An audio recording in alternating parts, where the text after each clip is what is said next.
V zápase sme nastúpili v takej zmiešanej zostave.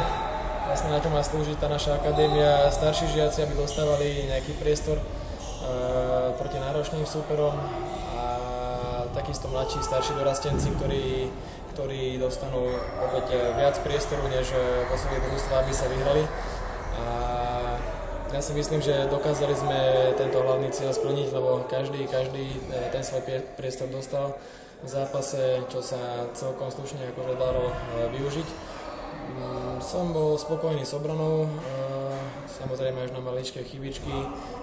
S čím sme mali problém, to bola koncovka.